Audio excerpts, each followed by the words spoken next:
welcome to this special. Joining me today is someone who needs no introduction at all. Ms. Adi Godrej, the chairman of the Godrej Group. Mr. Godrej, lovely to have you. Good talking to you.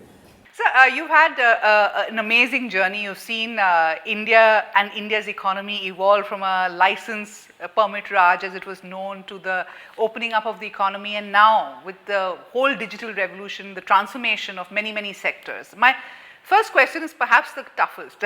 What were the key milestones or turning points in your own career?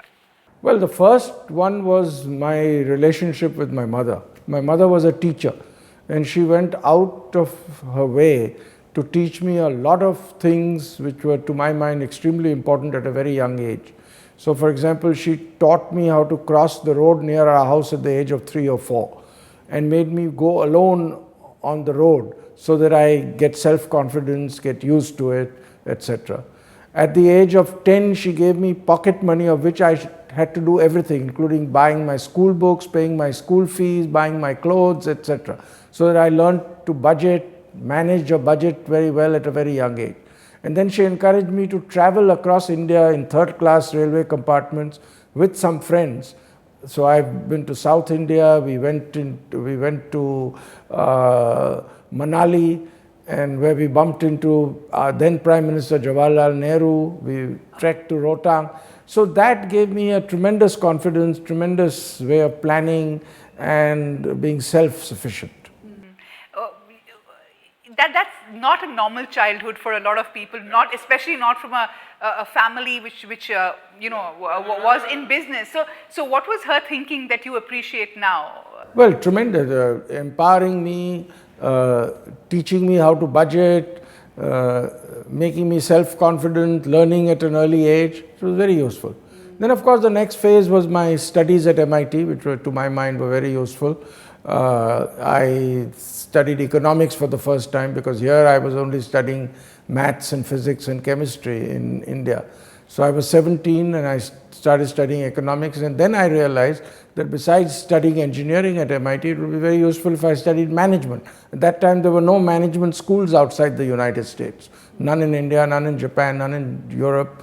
So I studied management also. And so when I returned, it empowered me very strongly. It gave me the tools to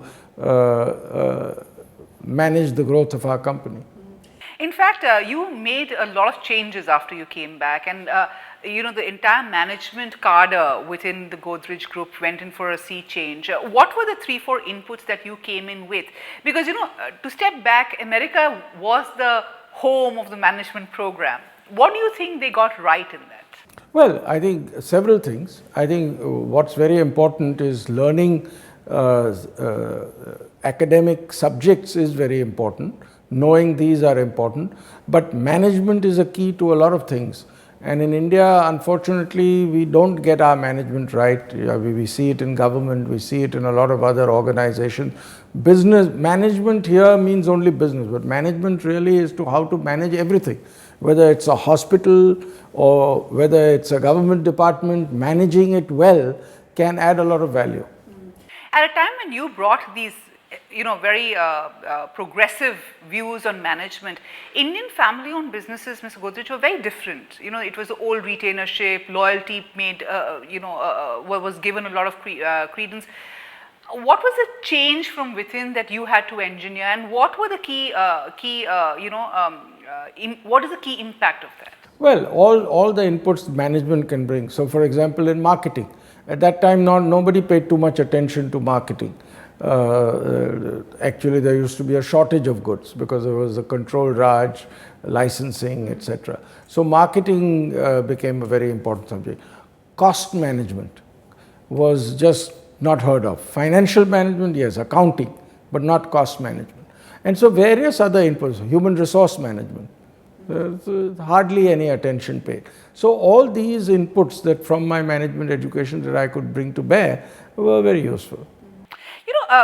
The other thing was that while Godrej was a family name and a familiar name, it was a household name is the right way to put it, you did create the brand Godrej and looked at the extension of the brand. Now, Branding was a new game for Indian industry. What were the salient features of what you put in place? What was the brand architecture that you looked at? You're right, marketing wasn't being paid much attention to by Indian companies.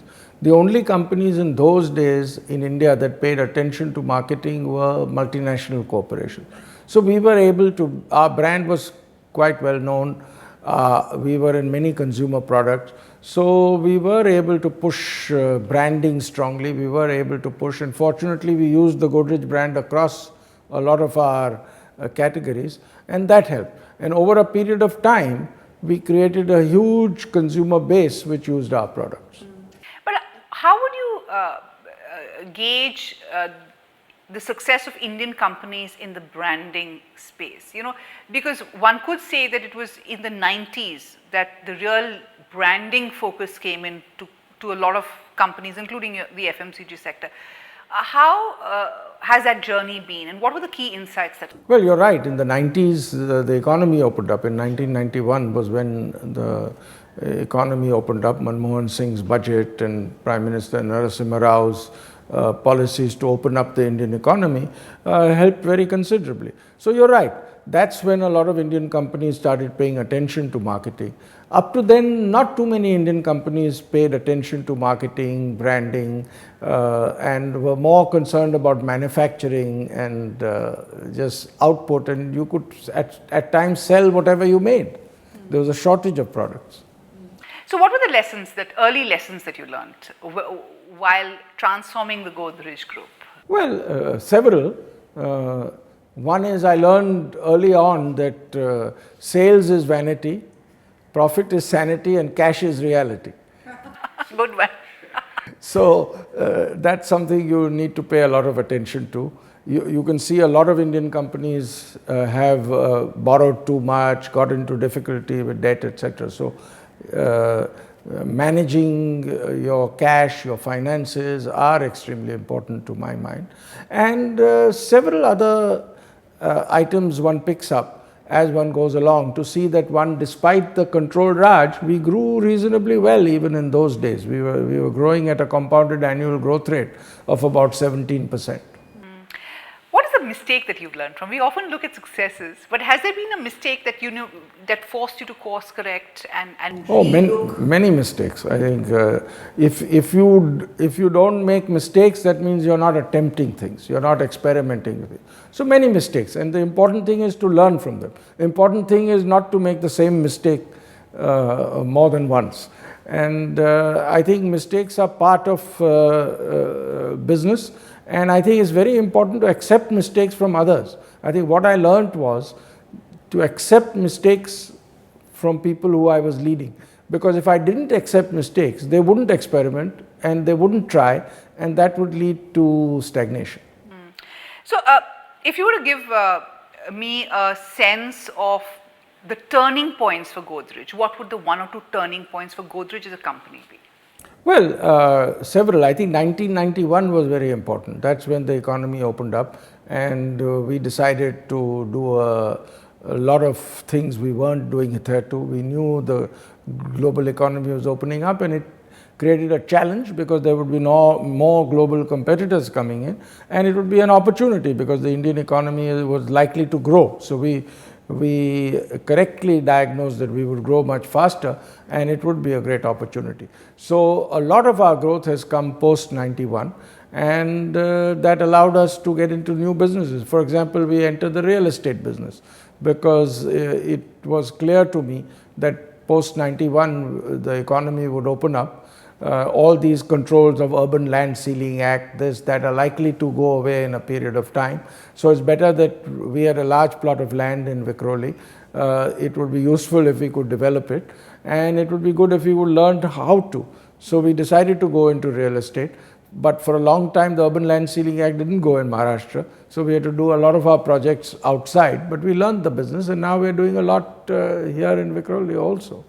You know, the Indian economy from the 90s has changed rapidly. We've had, a couple of economic cycles play out. You've had a rapidly transforming demography, which has changed the way consumption is worked out. As somebody sitting at the helm of a group like the Godrej Group, What are the trends that you are seeing? What is the future of the FMCG segment? Because it's hyper competitive, it is in many senses very fragmented, and yet it is hugely full of potential. Yes, it has tremendous potential because India is one of the few countries in the world where penetration of FMCG products has a great future. In other words, there are only 3 packaged branded products which are used by everybody in India. One is toilet soap, the other is some form of detergent, the third is matchsticks. Everything else is underpenetrated, even things like toothpaste, shampoo, not every family uses. So the increase in penetration as incomes grow has a huge potential for years to come in India. And I think that's what will keep FMCG growth strong in India. FMCG opportunities is very good, and I think it will continue to grow very well. And I strongly believe that with our demography, the way India is, and our potential for growth, India will be the largest economy in the world by 2050.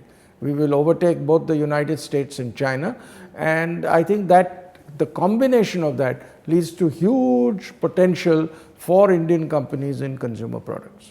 It's also a very fragmented market. You know, you've all often spoken about the value in the bottom of the pyramid, and that's been one of the key drivers of FMCG. But what are the learnings from such a fragmented market? You know, one of the learnings that you have spoken to me, for instance, is about how once you crack that base, you can go to any country in the developing world and do that, and you've done that in Africa. So what are the learnings that you've... No, there's a lot of potential. The learning is there's tremendous potential for growth. Fragmented, yes, there are many companies in India, like there are in other parts of the world. There's a lot of competition, like in other parts of the world, but the opportunity is much stronger. Right now, if you go to the developed world, most FMCG companies are growing by 1, 2, 3%.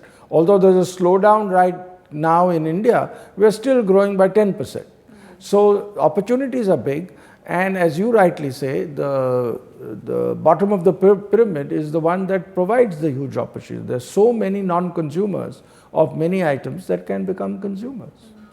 As you go to new geographies, does the interface with the consumer change? Is marketing very different in different countries, or do you think there are some salient features which connect companies and their customers? No, many things have similarity, and since we are mainly in the developing world, there are even more similarities. In the developed world, things tend to be different. The only major country in which we operate in consumer goods in the developed world is the United Kingdom, and there things tend to be a little different.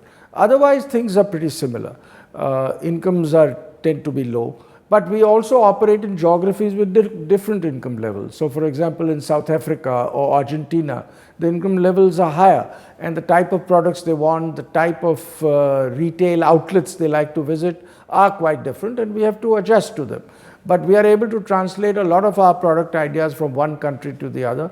In fact, earlier on, we thought we would be taking our Indian ideas to our other geographies, but we've been able to successfully bring a lot of ideas from those countries into India. And that adds value. So give me an example of what you've taken from India and what you've brought into India. For example, in India, we are very strong in powder hair color, which is very affordable. We have taken that to Africa very successfully. From other countries, for example, in Argentina, we are leaders in hair color, and the Argentinian company we bought had pioneered selling hair color in sachets at a very low cost. We brought that to India, and it has become an extremely successful product. We bought a household insecticides company in Indonesia, which has developed a insecticide card which you burnt on a saucer for 3 minutes, and it made the room mosquito free. We brought that here at Good Night Fast Card, and in the very first year we introduced it, we sold 1 billion pieces. We sell it very inexpensively at 1 rupee, but we make a good margin, and it's an extremely successful product. These are just a couple of examples of success, and we've taken a lot of our products, our ideas, our business processes into other countries. You know, the industry is changing rapidly, the economy is changing rapidly, and as you rightly pointed out, the sheer opportunity means that we'll be one of the biggest economies in a couple of years. My question to you, as somebody who's growing so rapidly, do you think the youngsters who are coming into the workforce are adequately equipped to deal with the opportunity and the challenges that they throw? Well, I think a good education is very important. Good skilling and training is very important. I like to sometimes say that India has no unemployment, only unemployability. Anybody who has the right kind of skills is able to get a job pretty rapidly. So yes, we need to do things better, but the most important thing is youngsters should keep learning. A lot of people feel once they've left university, their education is over. It's not. You learn throughout your life, observing, experimenting, thinking, communicating with others, sharing. And what is extremely important is learning to work with others. Indians tend to be pretty good at working by themselves. But when it comes to working with others, we sometimes are not the best. So I think the word we is much more important than the word I. So shared operations become very important. So I want to break this next question up for you. The first thing is that the stock of youngsters who come into the company, what are the 3-4 areas that you'd like them to concentrate on, that you think they need a little work on from the management cadre that we have? Well, one is teamwork. That's very important. Continuous improvement. We put a lot of stress on continuous improvement. Never be satisfied. Even if you're doing extremely well, never be satisfied. Even if your brand is doing superbly, think of what else it could do. So always looking for continuous improvement. Even in manufacturing, it's extremely important to look for continuous improvement, productivity improvement, operational improvement, etc. And of course, what is extremely important is to see that the brands you are selling, in consumer products especially, are propagated very strongly. I think that's very important. Now there are many, besides just television, there are many other ways of advertising your product, propagating your product. Digital is playing an extremely important role in multiple ways, Mr. Godrej. First is that from your channels of communication, it's transforming that. Second is big data is allowing you to actually analyze a lot of trends in the market. And see, I think the interface with customers is becoming more and more digitally focused. So from Godrej's standpoint, give me a sense of how you are looking at this entire new platform. No, it's extremely important and it has to be leveraged very well. So I'll give you an example. We work in Godrej Consumer Products on negative working capital. Our negative working capital in India is sufficient to take care of our fixed capital requirements also. So we need no capital in our Indian business. Therefore, we throw out a lot of capital and cash with which we can acquire companies outside, which can be integrated and make them accretive to the group. So the group has been expanding very well. Godrej Consumer Products has expanded very strongly. And now we couldn't do this negative working capital if we did the traditional way of managing inventory. We don't manage inventory in a traditional manner. We don't forecast. We only replenish.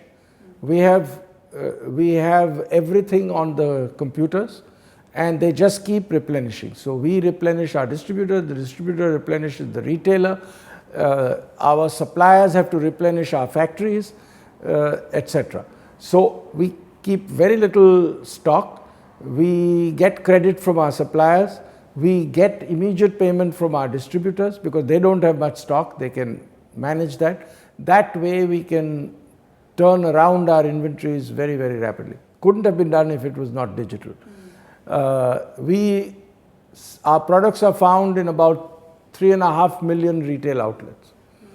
Unless you are digital, it's very difficult to manage it strongly. What is your view on data and the insights that you get in data, especially when you are working across markets, across segments? How important is data analytics for you? Extremely important. Data analytics is very important in every sphere. Now, understanding the consumer, understanding your various inputs into your manufacturing, understanding your distribution system, everything.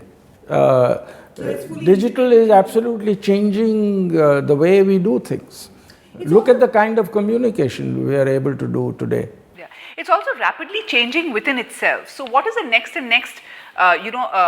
trend that you're seeing in digital that you are adapting? That's difficult. I think it's best to leave it to the experts and just follow it as it comes along. Great. I want to ask you about your personal journey. You've always been ahead of the curve, and I know you've given back a lot, both in the skilling side as well as, creating a management school like ISB. What has your own journey of continuous learning been like? I mean, how do you open your mind to influences and ideas? Well, from the earliest days, I used to spend at least 30 days in terms of learning. So I would, I've been going to the World Economic Forum in Davos for 25 years. It was, in the old days, it was even a better place for learning than it is today. So I picked up a lot of excellent ideas, good thoughts, met a lot of interesting people, etc. from the early days. So I've always spent time in learning, picking things up. Even today I go to talks, etc. from experts, and I feel learning is extremely important, and I spend a lot of time at it. And what is your advice then to youngsters who want to achieve great success like you have? What would your advice be to really, be able to give wings to their? Well, I think always look out for new ideas. Always keep yourself open to learning. Think a lot, work in teams well, and learn to implement things efficiently.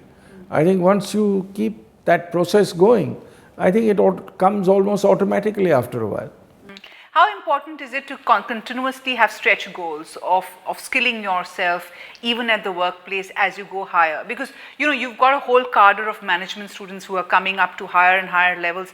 Often, they have very early in their life, they have big responsibilities of managing verticals or even geographies. So what is your advice to anybody who... Extremely important. Stretch goals are extremely important. If you achieve your goals too easily, it's a bad thing. Always stretch your goals. If you achieve 90% of a really stretched goal, it's much better than achieving 100% of a weak goal. So I think, yes, that's extremely important. And one must keep striving all the time. And as I said, pay a lot of attention to continuous improvement. An organization, a person must always be looking for continuous improvement all the time. Even if you're doing extremely well, look for improvement. Don't be overly satisfied with yourself. Don't be overly satisfied with your company. You also open your mind to influences outside work, be it, campaigns or literature or, a lot of the arts. How important is it to open your mind to other influences, to really be, able to do what you do? I think it's extremely important because that creates a broad mind. That's what broadens one's thinking. And I think people who are not uni-sighted are usually very successful. Last question. UpGrad is doing a lot of work on continuous education, on online, courses, etc. What's your message for UpGrad? If there's one thing UpGrad should focus on, especially from the FMCG industry point of view, what would it be? I think it's extremely important for people to keep learning, as I said. And therefore, having it online makes a huge difference these days. Some of the best learnings are online. Even MIT, for example, my alma mater, has a lot of courses now online for people, and they don't even charge for it. So I think that's a great way of picking up. And the people who are particularly interested in improving their abilities are the ones who go for it. And the more people who do it, the better off India will be. Thank you so much. Good talking to you.